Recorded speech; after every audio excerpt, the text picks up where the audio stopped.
Muchas veces, la falta de conocimiento sobre el tema hace que cometamos plagio sin querer. Por esta razón, te explicamos los 4 tipos de plagio más habituales en el ámbito universitario.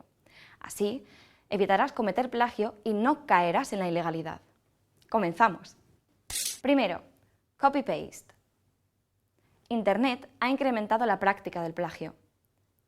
Solo clicando Control-C y Control-V puedes copiar y pegar fragmentos de otros autores. Recuerda que no puedes hacer esto, excepto si citas la fuente. Segundo, el mosaico. Cogemos una parte de este autor y un fragmento de este otro, y así sucesivamente hasta hacer un mosaico a partir de las ideas de los otros. No pienses que eres más listo que tu profesor. Este batiburrillo de conceptos no funcionará y continuarás plagiando si no citas las fuentes. Tercero, el autoplagio. Tienes un trabajo de hace 3 años que contiene un párrafo que encaja perfectamente con el que haces ahora. ¿Por qué no lo usas como si fuese nuevo?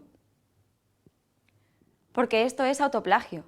Si quieres aprovechar fragmentos de trabajos anteriores, tienes que citarte a ti mismo. Cuarto, el escritor fantasma.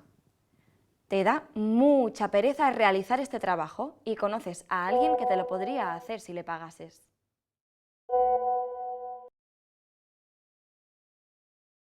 Evidentemente, que otra persona haga tu trabajo y después lo presentes como propio no es legal. Tampoco lo es comprar trabajos académicos ni entregar el trabajo de otro. Así que no lo hagas si no quieres cometer un fraude.